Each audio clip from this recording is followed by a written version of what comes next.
Hey guys, it's Cris and Court. What are we talking about today? Today we're actually going to talk about the wildlife that's common to Green Valley and Sahuarita. Okay. So what does that mean? We have wildlife here? A lot, actually. That's one of the reasons why I love Arizona. I fell in love with it. Not only is it colorful, but there's an abundance of variety of wildlife here. And a lot we see quite frequently on a day-to-day basis. Yeah, I think when people move here, they're really surprised on how much wildlife we actually have here. And even where you wouldn't expect it, they're everywhere. Yeah. And so we're going to talk about the most commonly found critters that we come across and what you can do to be prepared if you do come across them. I mean, obviously you want to sit back and enjoy, but there are some precautions that you'll need to take. So the first one. Well, hold on. Okay. Let's do a disclaimer here because we are not animal Yeah. experts by any means. We're going solely off of our experience and what our knowledge is living here for the past, 17, 18 years. Yeah. So Absolutely. take it with a grain of salt. Definitely.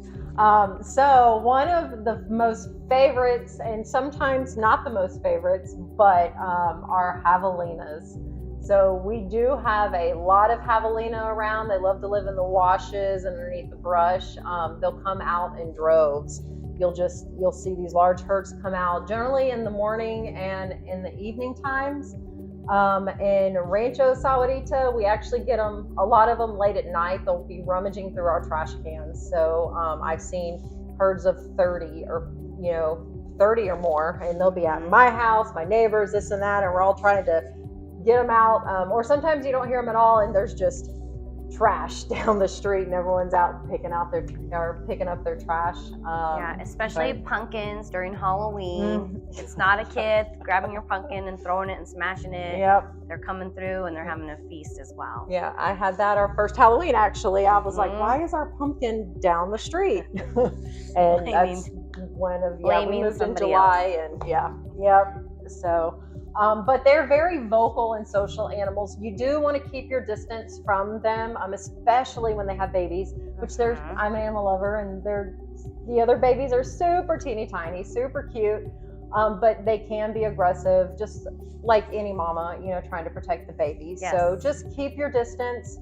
And they can run very fast. So. Yeah, well, I haven't experienced that. Have you? Jason has. Jason, He's been chased. Yeah. He's been chased. That's funny. They will bow up at you, so and apparently chase you. So. And sometimes you can actually smell them before you see them because they do have an odor. Yeah, I've definitely heard about that from other perspectives when it comes to hunting and stuff. You don't want to really hunt the ones that are around where we live, but maybe the ones that don't rummage through people's trash. So is that everything about javelinas? I think if you see one, go the other way. I guess that's my best advice. And if you do find your trash on the ground, on the street, if you find like plants dug up, it's a good chance it was probably a javelina. Yeah. Oh, another thing is they do love to eat cactus. So I had a cactus that was given to me by a client. I planted it in a pot, put it on my front porch. Bad idea. The very first night, it was scavenged upon by javelinas. So I learned my lesson on that. But they'll get into the irrigation systems, and they'll definitely, they can tear up your vegetation. So, and if you're walking your dog, just go to the other side. So just steer clear and observe them from a distance. All right, so moving on. So one of probably, I don't know if it'd be the scariest, but for some people it is the scariest. Christina, what would that be? Because I'm sure you see a lot of that where you live. I think they're my favorite. No, I'm just kidding. Rattlesnakes. Rattlesnakes. Snakes in general, but I mean, obviously the ones we want to look out for and be on high alert are rattlesnakes. So, and you'll be surprised, but depending on where you're at, they're everywhere. They're not everywhere, but maybe they are. No, I'm just kidding. But, just some things to to keep in mind, safety-wise, is, you know, whenever you open the door, when you're going outside, always look out before you take a step.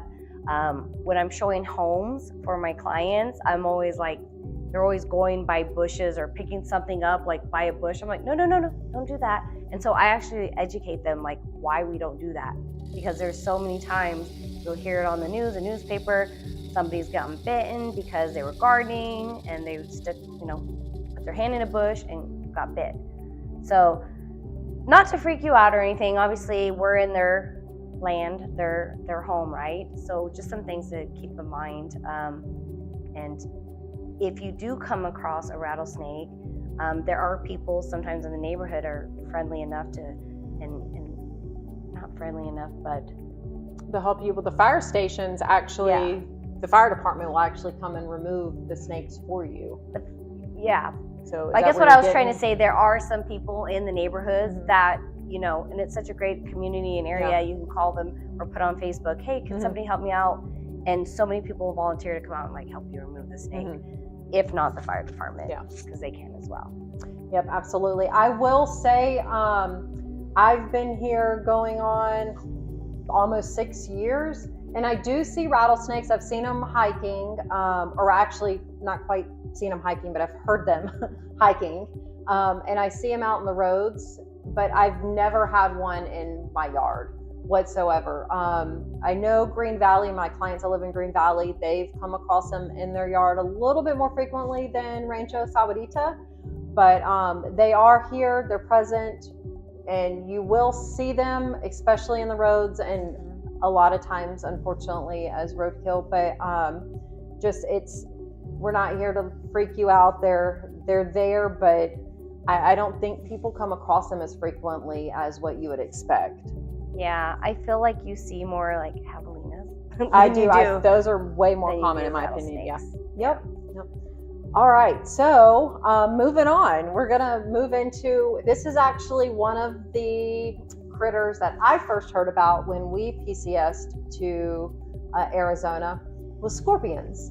We heard, don't let your blankets or your sheets touch the floor because they'll crawl up your sheets at night and sting you while you're sleeping. We heard they'll come out of the vents, up the drains. Basically, it sounded like every home was going to be infested with scorpions, and that was just the way Arizona life is. Well, that is so far from the truth.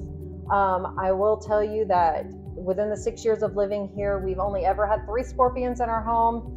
2 of them came in with the boxes when we moved here. The day of moving, they came in with the boxes, and so of course that was a great start, because after hearing that homes are going to be infested and all of a sudden we see scorpions in our home. But and aside from that, then it was, a couple years later when it gotten in, but it was already dying from pest control.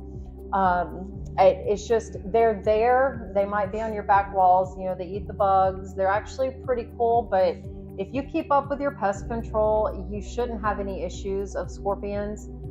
Don't go digging in water main boxes or anything like that, because scorpions will kind of hide in the dirt. I know at my last home, we would actually take a black light and go out and look on the wall, and we would see them out on the wall. And so that was kind of like a little cool science adventure with the kiddos. But other than that, we don't have any issues. And the new house we're in Rancho, we don't even have any on our back wall. Yeah.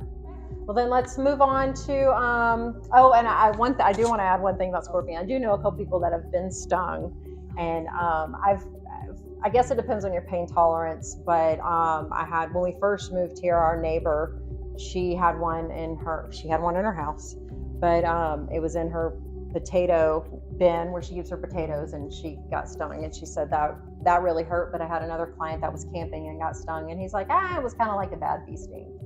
So just be cognizant of where you stick your hands, especially outside. They come out at night, so generally they'll stay hidden during the day. But all right, so next, something we have a lot of, and we actually hear a lot of, more than what we see. But do you want to talk about that, Christina?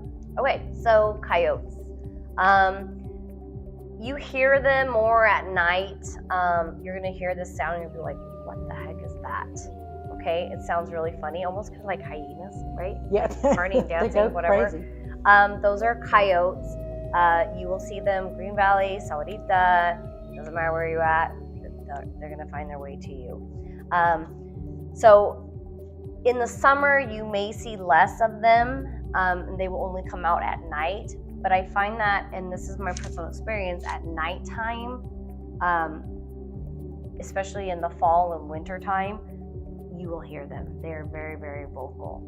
And then also keep in mind that they need to eat too. So if you have small animals, you definitely want to make sure they're contained in your backyard. I've had personal experiences where I've had things happen, and it's been very unfortunate, and we've lost a fur baby. I'll say fur baby. But I mean, they're pretty much, they won't come near you. You might see them. They're kind of used to us being there, though. They're skittish, but they're not at the same time. But they always have this distance that they'll never come up so far to you. So just something to be careful with. What I tell my clients is that if they are moving to our area and they have cats that are outdoor cats, I probably wouldn't let them be outdoor cats anymore. There are a lot of missing cat posters. Unfortunately, it's Arizona, and coyotes are not the only predators we have around, and cats are the most common. So I definitely would make it a point to try to keep your cats inside. I know it can be hard, but it's very sad. But coyotes are here. We see them, and we hear them, and it's just a part of Arizona. Yep. All right. Well, let's talk about probably the most unexpected visitor that we get, especially in Rancho Sahuarita. We don't see very often, but we do have some resident Rancho bulls. So they're actually pretty cool. You definitely want to keep your distance, though. They are huge. You see them mostly. Let me back up. Arizona has open range laws here. So there's a lot, and that's another thing I love about Arizona. And I just, you see a lot of, especially like in Rio Rico or these more rural areas, you'll just see a bull or a cow right there, or a horse, and they won't be behind any fence or anything like that. It's just amazing. But we do have some bulls that you can find around Rancho that will come out. And they're generally around like where water and the grassy areas are, and parks and stuff like that. So they do frequent here. If you're out walking your dog, you're out and about and you see them, just definitely cross the road, go somewhere else. Don't cross their path. They're not like super aggressive, but it's just like any other animal. You want to keep your distance because you never know what could happen, especially if you might have a reactive dog or something. So we want everyone to be safe. Speaking of bulls, I'm going to move into another one. And we're going to talk about frogs. So not quite bullfrogs, but it's the Sonoran Desert toad. And talking about pets as well. So the Sonoran Desert toad generally comes out during monsoon season, so May through September-ish. I generally see them in the road, either as roadkill, or you'll just kind of see them like, when you're driving, hopping like, when you're driving. They'll just be all over the place. People do get them in their backyards sometimes. I have not yet. I am a pup or dog lover. We have 3 dogs. Sonoran desert toads they create this toxin, so they are poisonous to dogs, and they can unfortunately kill your pup. So if you ever have or see a toad in your yard, just definitely relocate it. You don't want your dog or your pup to get it. So that is something that we have here, and if you do have animals, you do want to be vigilant about just making sure that we have screens and stuff you can put on your gates to try and keep critters out. So just want you to know about that.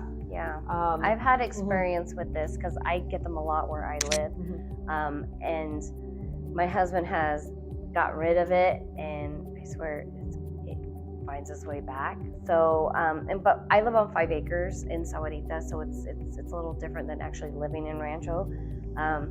And then they like water, of course, so we have found it multiple times in our dog's water. Oh, wow. So, okay.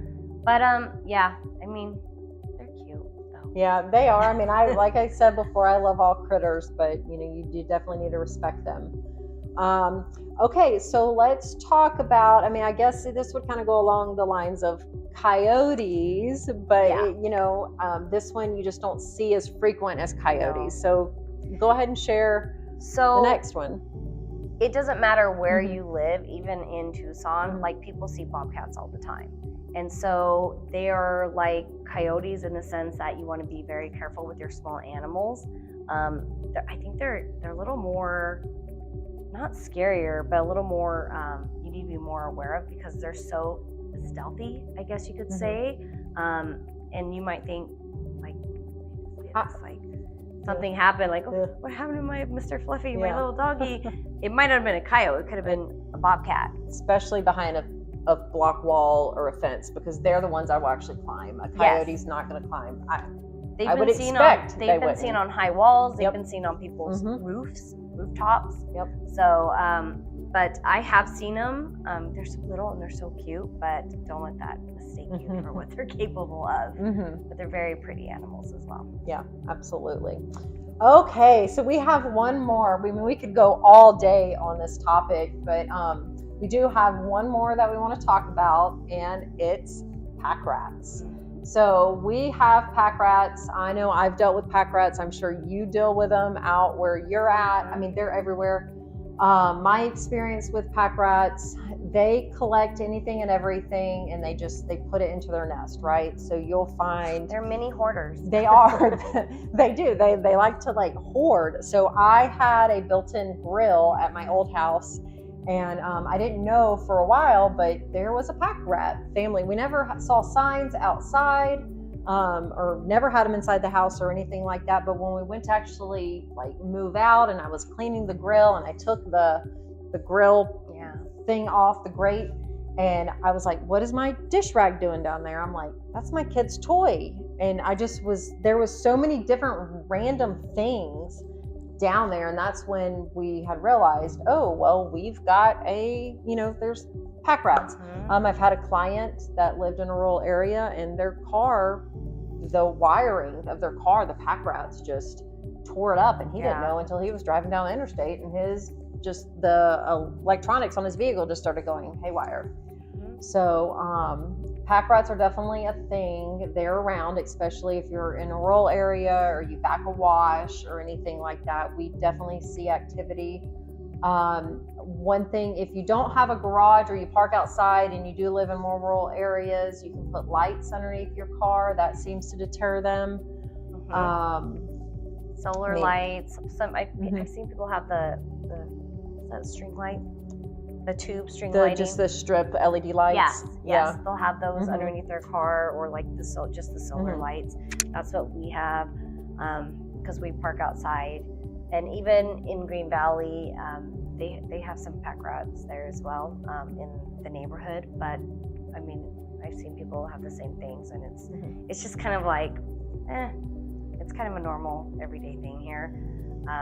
But it can do some damage to your vehicle, so you do want to make sure that you have lights or something to protect your vehicle. Yeah, I've never really seen any houses inside that were affected by pack rats. I haven't ever seen them inside, or signs of them. I do know some houses that I've sold, they had specific desert plants. They'll actually create their nest under. So that's another thing, is just make sure that your yard doesn't have those type of plants that they like to nest in. Because also when you have pack rats, guess what follows?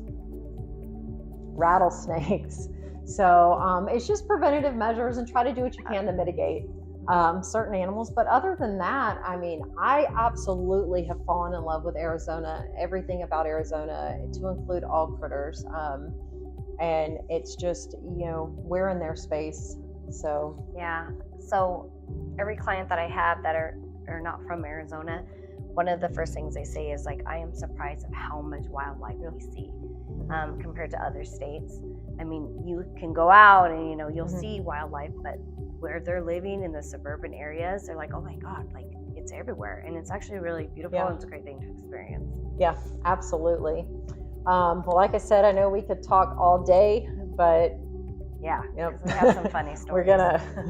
But we don't want to scare you. No, not at all. Yeah. So. All right, guys. Well, I hope you enjoyed this video and it was somewhat helpful. If you have any questions about Arizona, about wildlife, about real estate, feel free to reach out. We'd be happy to answer any questions you have. Absolutely.